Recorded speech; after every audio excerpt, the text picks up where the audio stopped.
Yeah. Are there good sequels? Oh yes.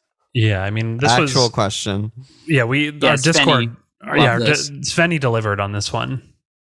Yeah, I mean, why a sequel? What do we want from a sequel? Do we need sequels? Like, these are all the questions that I was thinking while I was playing Portal 2. I was like, because I know that like the way that actual people played the Portals were played it in 2007, freak out about it for 4 years, so excited about Portal 2, play it. I understand that wasn't my situation though, because I played them back to back. The whole time I was like, I just played a pretty perfect game. Like, why the fuck does this even exist? Aside from just making more money. Yeah, okay, we can table that one. Making money, we can understand that impulse, unfortunately. I mean, this is just like a anti-capitalism episode. Do you have thoughts on on sequels I like?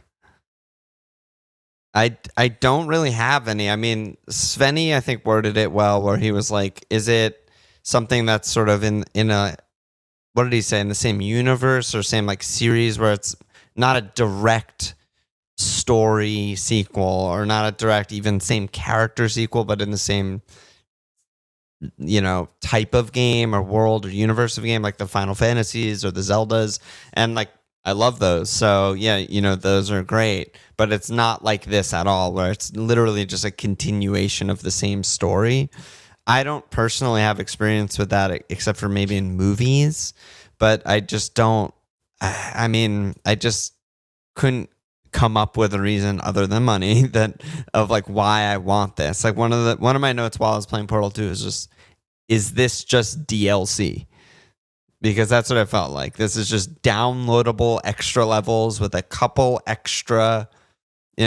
new things, a light bridge and, you know, some goo and whatever, and it's just the same game basically. And you know, and so I don't know, but you guys have played a lot more games than me, so I was curious, definitely, what you guys think.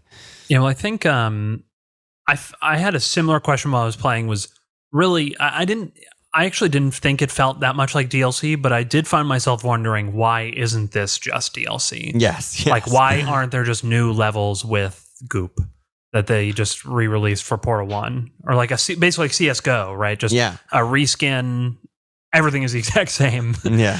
And now with an R8, now with Goop. But at some point I do want to talk kind of, I think there is some really interesting like philosophy kind of underlying Portal 2, and a lot of it's like structure, and it connects with like Valve as a company now. But we can table that for a second, but just I think when I think of a good sequel, I almost imagine like a director's second movie, which is not a sequel, right? Or like a director's third movie where they've kind of gotten, now they have the resources to kind of realize their vision, right? Not so much that, okay, I made this first movie, now I can take like the second version of the same story, right? That's that's a little different. And sometimes it happens, you know, sometimes you get Empire Strikes Back, but that's the exception. But like something like Mass Effect 2 feels like, you know, they made this big, huge game with a lot of flaws with Mass Effect 1 that was awesome. And then they're like, now we have the credibility, we have the resources.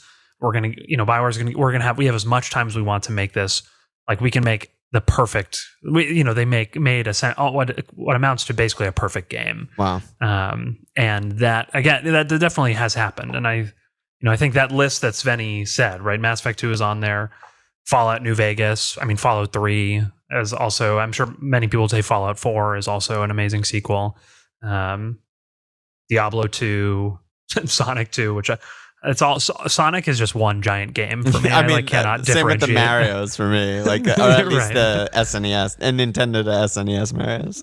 Yeah.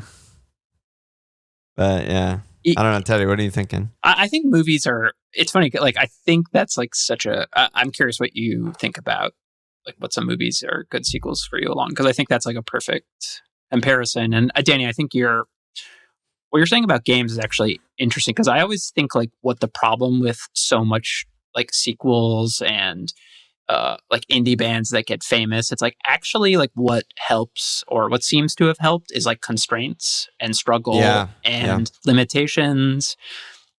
And when George Lucas has full reign on, the Star Wars prequels, it's a fucking disaster, right? And like actually having people who like check you and call you out and say like, hey, you can't spend a ton of money, you have to do it in practical effects or something. And I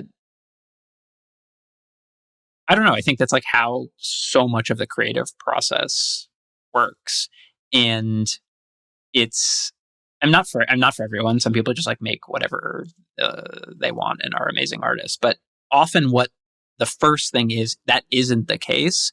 And so to suddenly have them unleashed is like, oh, we did record this with the best equipment and did all this stuff. It's like, oh, but that's not why we like this. It had nothing to do with the special effects, right? George Lucas is obsessed with special effects. And it's like, no, like this is a good story. And that's why we like it. I think, I guess it really depends on the game, right? Like a Journey 2 where they had an infinite budget. To me, I don't see how that would really open things up and create like the player experience they're aiming for. But something like a Mass Effect, a Fallout, where like you can build a bigger, richer, deeper world around open world around it. Like to me, having the access to those resources is a big boost is a big boost. But again, with something like music, it's a higher fidelity recording. Like, Please Please Me I still love listening to Please Please Me. And, there's some really high fidelity albums now that I don't want anything to do with. Right. So it's, well, I think that's what's interesting is I think you're right about video games is that they're so technologically limited and constrained by man hours who can program, right? It's so much harder to realize your vision that way if you're like, I want this world to be bigger. Like that's just a very different kind of constraint in my opinion. Like, or it's just very important for games. Like, like to be able to go lots of places. If you really want to have that happen, you just can't do it if you don't have enough money or enough success. I don't know if the graphics need to look amazing, right? Like I think we talked about that with Chrono Trigger, right? Just like something that looks like shit relatively, like in terms of graphical quality, but is fucking gorgeous and amazing and inspired. But it kind of goes back to like the risk thing almost, where if the first version is successful enough, the sequel carries basically zero risk. As long as it's not absolutely horrible, it's going to sell, it's going to make money, people are going to write about it, people are going to talk about it. Ultimately, that's why they're making the game. But, in the case of like the movies that immediately come to mind, like Terminator 1, I think people liked it. I love it, but it wasn't like a humongous commercial success, Terminator 2, if we're talking like Portal 1 to Portal 2, like Terminator 2 just does so many more things and just so many, like that sensation that we had in Portal 1 when we're stepping in and stepping out and seeing ourselves for the first time, like nothing like that ever happens in Portal 2. Not even close, right? We're just basically playing the same game. Terminator 1 to Terminator 2, it's like the whole movie are just like, oh my God, this is so crazy. Like it's sort of similar in the sense that it's like same world, sort of a continuation of the same story, just further along in time. And that's obviously one of the better sequels that comes to mind for me for movies. But yeah, I don't really have that much to say about it because it's just such like it's sort of like a vague topic that I don't really have like, I'm not like this is when sequels are good and this is when sequels are bad and this is what I want and this is what I don't want. I'm not like advanced enough to know that. I just feel like in this case, no one really ever And maybe this is why the main creative director left during the creation of Portal 2, right? Because she was the one who made the companion cube and made all this amazing shit in one. And Kim Swift, I think is her name, and she left probably because she was like, what the fuck are we doing? But it feels to me like no one in the room ever was like, okay, why are we making Portal 2? What are we trying to say? Why should people want this and buy this? Instead, it's everything else that we just said for the last 45 minutes of we're just going to make this thing and it's going to do well for A, B, C reasons, you know? Yeah, I mean, it's funny just thinking about how really the initial conditions seem really important to whether or not a sequel is good. Can you hear us, Teddy? Or can you hear us fine? Teddy's lagging a little bit. I was lagging out. Yeah, okay, just making sure. I can talk slower for you if your camera can't handle it. It seems like the initial conditions for Portal 2 are set up really well for a sequel. It's like there's this really tight proof of concept game that was insanely short that has a character that people like, has some memes that people like, and I mean, it's what Svenny said, right? The sequels that are good, and the ones that aren't. That's what it is. There was, I think, in certain cases, there's not a good opportunity for a sequel, and an example would be Kingdom Hearts 2, Kingdom Hearts to Kingdom Hearts 2, but you have a finished story, and then you just have to create a new story, a new inciting event, create a whole new universe around it, and Portal 2, I just felt like the conditions were, Portal 1 felt like it set the table for us, it was a great opportunity for a sequel, and Portal 2 just really didn't lock in identity, it feels like, and lock in its reason for existing.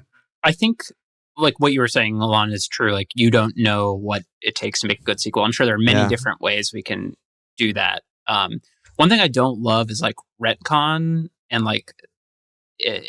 specifically, I think, Danny, maybe this connects to some of the stuff you want to talk about, but that GLaDOS is J. Jonah Jameson's secretary, girlfriend, whatever, that it is the AI he creates, right? Yeah. And that to me just pollutes what I came to know and love about Portal 1. And just trying to make that more connected and meaningful usually fails, in my opinion.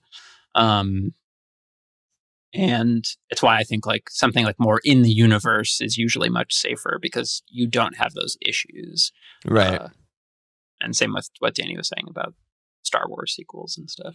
I mean, Dave Morrow's question was the perfect brevity of Portal 1 or the focused improvements of Portal 2. And I feel like the question just gives the answer away, right? It's do you prefer the perfect game or the one that sort of improved it's easier to see where your portal is, and it's maybe less nauseating if you flip upside down, right? It's brevity is the soul of wit. It's that part of why that game is perfect is the brevity, and breaking that is a lot of where our complaints come from. So I think that's an easy answer there.